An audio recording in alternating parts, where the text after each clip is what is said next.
Hello everyone, कैसे हो? तो आज स्टार्ट करने जा रहे हैं एटम्स एंड मॉलिक्यूल्स का एक नया लेक्चर नंबर 03। और इस क्लास में डिस्कस करेंगे एटम्स के बारे में। तो पिछले क्लास में हम क्या क्या चीज पढ़े? पिछले क्लास में जो है हम डाल्टन्स एटॉमिक्स थ्योरी देखे थे, डाल्टन्स का पोस्टुलेट्स देखे थे। वहां पे ये भी बताए थे कि बोर्ड एग्जाम में डायरेक्ट 3 मार्क्स के क्वेश्चंस में डाल्टन्स पोस्टुलेट्स को कुछ भी देता है, या तो उनके ड्रॉबैक्स के बारे में ही बात किए थे कि ड्रॉबैक्स भी एग्जाम के लिए इंपॉर्टेंट है। क्या क्या उनका ड्रॉबैक था वो चीज सब कुछ हम बता दिए थे। जो कोई उसको नहीं देखा होगा तो प्रीवियस वीडियो में जाकर के उसको देख लीजिए।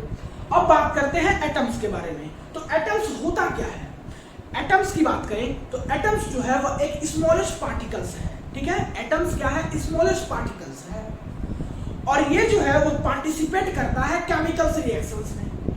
तो वही बात यहाँ पे लिखा हुआ है कि atoms is the smallest portions of matter which can take part in a chemical reactions। नहीं, वही डेफिनेशंस लिखा हुआ है। It may or may not exist independently। इसका मतलब क्या है वो चीज अभी हम देखेंगे तुरंत। तो यहाँ पे एटम्स का जब डेफिनेशंस का खोज हुआ, जब एटम्स का खोज हुआ तो एटम्स का डेफिनेशंस आया। और जब एटम्स का डेफिनेशंस पढ़े हम लोग, एटम्स के बारे में जब पढ़ लिए तो ये चीज साइंटिस्ट के मन में क्वेश्चंस एराइज होने लगा कि एटम्स जो है वह अकेले एग्जिस्ट करता है या एटम्स जो है वह किसी और एटम के साथ कंबाइंड होकर के एग्जिस्ट करता है। ये दो बातें साइंटिस्ट के मन में आने लगी कि भाई अकेले एग्जिस्ट करता है या दो से अधिक एटम्स कंबाइंड करके एग्जिस्ट करता है। तो सबसे पहले वही बात कर रहे हैं हम कि हीलियम और नियोन की बात करें तो हीलियम और नियोन जो है वह नोबल गैस होता है और इसका कॉन्फ़िगरेशन जो होता है हीलियम का वो होता है 2 और नियोन का होता है 2,8। इसका कॉन्फ़िगरेशन होता है हीलियम और नियोन का, और ये क्या है? नोबल गैस है। और इसका कॉन्फ़िगरेशन जो होता है वो स्टेबल कॉन्फ़िगरेशन होता है। तो यहाँ से क्या पता चला कि हीलियम जो है वह और नियोन जो है वो अकेले एग्जिस्ट करता है। हीलियम और नियोन का एटम्स अकेले एग्जिस्ट करता है। तो ये एग्जांपल हो गया कि इट मे एग्जिस्ट इंडिपेंडेंटली का। वही बात करें H2 गैस की तो H2 जो है वह क्या है? 2 हाइड्रोजन का एटम कंबाइंड होकर के नहीं एग्जिस्ट कर रहा है। तो यहां से ये भी पता चला कि हाइड्रोजन का एटम्स जो है वो अकेले भी एग्जिस्ट करता है और कंबाइंड होकर के भी एग्जिस्ट करता है। अगर अकेले एग्जिस्ट करे तो उसको बोलेंगे इट में एग्जिस्ट इंडिपेंडेंटली, और वही हाइड्रोजन के एटम्स अगर 2 हाइड्रोजन के एटम्स कंबाइंड हो जाए उसके बाद एग्जिस्ट करे तो उसको बोलेंगे इट में नॉट एग्जिस्ट इंडिपेंडेंटली। और ऑक्सीजन का भी वही एग्जांपल है कि ऑक्सीजन भी जो है वह 2 ऑक्सीजन का एटम से मिलकर बना है। तो ये भी इट में नॉट एग्जिस्ट इंडिपेंडेंटली का एग्जांपल्स होगा। तो ये सब देखे हम लोग एटम्स का डेफिनेशंस। अब बात करते हैं कि भाई नाम का रिप्रेजेंटेशन कैसे हुआ। ठीक है, एटॉमिक सिंबल होता क्या है, कुछ सिंबल कैसे देना स्टार्टिंग हुआ।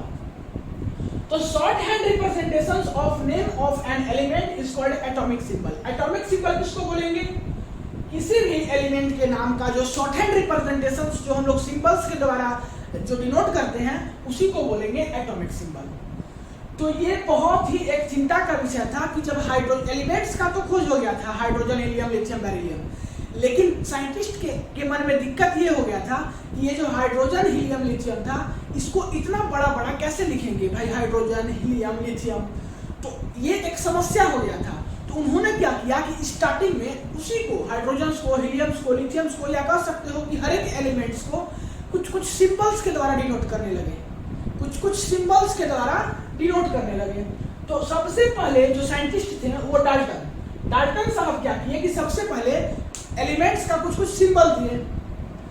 जैसे सिंबल दिए हाइड्रोजन का, बोले कि भाई सर्कल ले लो, उसमें डॉटेड लाइन लगा दो, एक डॉटेड दे दो। ऑक्सीजन में को सर्कल से डिनोट करो, नाइट्रोजन को सर्कल लेकर के बिटवीन में एक लाइन दे दो, सल्फर को सर्कल लेकर के एक पॉजिटिव साइन दे दो, जिंक को सर्कल लेकर के एक जेड का साइन दे दो, वाटर में 3 सर्कल ले लो। तो ये बताएं कौन? डाल्टन। इन्होंने कहा कि इतना हाइड्रोजन, हीलियम, लिथियम याद करने से अच्छा है कि इस सिंबल को याद कर लीजिए, आसानी से आपको याद रहेगा। इन्होंने शॉर्ट हैंड रिप्रेजेंटेशन सिंबल दिया। ठीक है, इसके बाद भी कुछ साइंटिस्ट आए, जैसे कि बर्जेलियस नाम के एक साइंटिस्ट थे, वो भी अपने तरफ से सिंबल दिए। ठीक है, लेकिन हुआ क्या कि ये सब सिंबल जो है वह थोड़ा टफ था, उतना आसान नहीं था जितना आसान इन लोगों ने समझ लिया। वो उससे भी मुश्किल होने लगा कि हाइड्रोजन से ज्यादा मुश्किल हो गया कि भाई इसका सिंबल कैसे याद करें। तो ये सब को देखते हुए लास्ट में जो है वो IUPAC नाम आया, जो कि हम आप लोग को पहले भी बता चुके हैं IUPAC के बारे में, international union of pure and applied chemistry, जो कि हम लोग बताए थे आपको कि हाइड्रोजन को जो है आप H से डिनोट कीजिए, हीलियम को He से दिखाइए, लिथियम को Li से दिखाइए। ये जो डिनोशन है इसी को बोलते हैं IUPAC। तो यही सिंबल लास्ट में फाइनली आया, लेकिन इसको आने से पहले कुछ सिंबल्स जो है वह चर्चित हो रहा था और ये कुछ मुश्किल लगा, इसके कारण लास्ट में IUPAC आया, जो कि पूरे विश्व में क्या है, वैलिड है। और IUPAC का क्या होता है full form, international union of pure and applied chemistry. तो ये लास्ट में आया, इसके लिए लगे डाल्टन्स और बर्जेलियस, लेकिन वो कामयाब नहीं हो पाए। अब बात करते हैं कि एटम्स का जो साइज होता है वो कितना होता है। तो एटम्स जो है वो बहुत स्मॉलेस्ट पार्टिकल्स होता है, तो इसका साइज कितना होगा आप ऑब्जर्व कर सकते हो। इसका साइज जो होगा वो बहुत छोटा होगा, बहुत छोटा होगा। तो उससे पहले एटम्स के साइज को हम कैसे डिपिक्ट करेंगे, कैसे इंडिकेट करेंगे? तो एटम्स के साइज को हम उसके रेडियस से डिपिक्ट करेंगे, उसके रेडियस से इंडिकेट करेंगे ना। तो वही बात यहाँ पे लिख दिए हैं, the size of an atom is indicated by radius called atomic radius। जो हम लोग क्या करते हैं, एटम्स के साइज को किससे डिपिक्ट करते हैं, उसके रेडियस से, और उसी को बोलते हैं एटॉमिक रेडियस।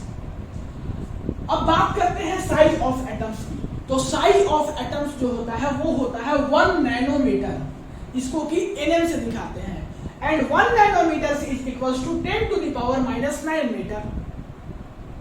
ये हम पिछले प्रीवियस वीडियो में भी बता चुके हैं कि 1 नैनोमीटर इज इक्वल्स टू क्या होता था। जब इसको आप एक्सप्रेस करोगे तो 1 nanometer is equals to 10 to the power -9 meter होता है। अब next topic, atomic mass. Atomic mass क्या होता है? तो एटॉमिक मास आप समझ सकते हो कि किसी भी मास, किसी भी एटम्स का मास, उसी को बोलेंगे एटॉमिक मास। तो एटॉमिक मास को कैसे डिफाइन करोगे? Mass of an atoms is called atomic mass. ठीक है, किसी भी एटम्स के मास की बात करें, जैसे कि हाइड्रोजन के एटम्स की मास की बात कर रहे हैं, तो इसका मास होता है 1.67 × 10 to the power -27 kg। Hydrogen के एटम्स का मास इतना होता है। अगर हम नॉर्मल मास की बात करें, हम अपना या आपका या नॉर्मल मैन की बात करें, तो कितना मास होता है? 50 kg, 60 kg, 70 kg, यही लमसम सभी कोई का मास होता है। या कोई नॉर्मल बच्चे की बात नहीं कर रहे हैं, एक नॉर्मल 10-12 के स्टूडेंट की बात कर रहे हैं कि कितना मास होता है। आप लोग ऑब्जर्व करते होंगे, किसी का 40, किसी का 50, किसी का 60, यही मास होता है। तो आप जो है इसको घर में तो मशीन पे अपना वेट को तौल लेते हो, लेकिन क्या हाइड्रोजन के मास को जो है वह तौल सकते हो? जो विंग मशीन होता है आपके घर में, जिसमें कि आप अपने वेट को कैलकुलेट करते हो, क्या उस विंग मशीन पे एटम्स के मास को क्या आप कैलकुलेट कर सकते हो? तो आप उसमें विंग मशीन पे कैलकुलेट नहीं कर सकते। ऐसा इसलिए कि इसका मास जो होगा वह बहुत छोटा होता है, 10 टू द पावर -27 kg। समझ सकते हो कितना छोटा। आपका वेट कहाँ 40 kg, 10 kg, 20 kg, 30 kg, और यहाँ -27 kg जा रहा है, तो कैसे कैलकुलेट कर सकते हो? ठीक है, तो कैलकुलेट नहीं किया जा सकता। तो ये सब देखते हुए साइंटिस्ट के मन में थोड़ा सा आशंका, थोड़ा सा दिक्कत लगने लगा। साइंटिस्ट क्या किए, बोले कि ये थोड़ा सा टफनेस है, इसको कैलकुलेट करना बहुत ज्यादा टफ है। तो उन्होंने एक रिलेटिव एटॉमिक मास का कॉन्सेप्ट दिया, जो कि आपका इजी था। रिलेटिव एटॉमिक मास का कॉन्सेप्ट दिया, बोला कि इसको मत फॉलो कीजिए, ये थोड़ा सा मुश्किल है, इससे थोड़ा सा एक इजी जो है उसको डिटेक्ट करते हैं। तो एक इजी इन्होंने मेथड्स बताया, जिसका जो बताया relative atomic mass. Relative atomic mass में इन्होंने क्या किया कि कुछ इसका फॉर्मूला का रेशियो दिया कि mass of 1 atoms of the elements divided by 1/12 into mass of carbon. Relative atomic mass निकालने के लिए इन्होंने बताया, और इसको बोले कि इसको एक्सप्रेस करना है एटॉमिक मास को, वो करना है AMU, नहीं एटॉमिक मास यूनिट। AMU क्या है? एटॉमिक मास यूनिट, या केवल U, केवल यूनिट, इससे एक्सप्रेस करना है एटॉमिक मास को। ठीक है, इन्होंने ये बताया। तो इन्होंने रिलेटिव मास, एटॉमिक मास का कॉन्सेप्ट भी दिया। तो AMU होता क्या है, एटॉमिक मास यूनिट होता क्या है, इसको देखिए। एन एटॉमिक मास यूनिट्स में be defined as the mass of an atoms of carbon taken at 12। ठीक है, तो ये होता है एटॉमिक मास यूनिट AMU। अगर बात करें एटॉमिक मास ऑफ ऑक्सीजन निकालने की बात करें, तो एटॉमिक मास ऑफ ऑक्सीजन आसानी से आप निकाल सकते हो इस फॉर्मूले से। Mass of one atoms of element, हमको ऑक्सीजन का निकालना है, तो वन एटम्स ऑफ ऑक्सीजन का मास कितना होगा, तो इसका मास होता है 16। तो 16 यहां पर लिख दिए, divided by 1/12 into mass of carbon जो होता है वो होता है 12। तो ये कट जाएगा और आंसर आ जाएगा 16 नहीं 16। इसका कितना आ जाएगा आंसर 16। और इसको किस चीज में दिखाना है, AMU या तो फिर म्यू, यू, AMU या तो फिर यू। और ये क्या है, एटॉमिक मास यूनिट। तो कितना अच्छा हो गया, इसको ऐसे ना दिखा करके 16 × 10⁻27 kg अगर नहीं दिखा करके, इतना बड़ा कैलकुलेशन नहीं कर करके डायरेक्ट अगर हम लिख दें कि 16 AMU या 16 U, तो थोड़ा सा इजी तो हो गया, ये थोड़ा कॉम्प्लिकेटेड था। तो इतना बड़ा कैलकुलेशन को इजी करने के लिए रिलेटिव एटॉमिक मास यूनिट्स आया। इसी प्रकार से आप हीलियम का भी निकालोगे तो 4 AMU होता है, या अदर एलिमेंट्स का भी आप निकाल सकते हो एटॉमिक मास। नहीं, इसी यही फार्मूला पे तो आसानी से क्या होगा, निकल जाएगा। ये फार्मूला याद होना चाहिए, बस आपका काम क्लियर हो जाएगा। तो एटॉमिक, आपका आज का होमवर्क है कि एटॉमिक मास यूनिट्स लेकर 1 से लेकर के 20 तक का आप याद कर लीजिएगा, क्योंकि ये बहुत इंपॉर्टेंट है। और याद करके ही आइएगा, क्योंकि आगे इसका यूजेस धीरे धीरे बढ़ता रहेगा। तो आज का यही होमवर्क है, एटॉमिक मास यूनिट। क्यों आया था एटॉमिक मास यूनिट्स, नहीं ऐसे क्यों निकाले, इसको आसान करने के लिए। तो ये सभी कुछ बातें थी जो कि हम देख चुके हैं। तो मिलते हैं अगले क्लास में, तब तक के लिए पढ़ाई करते रहिए। All the very best.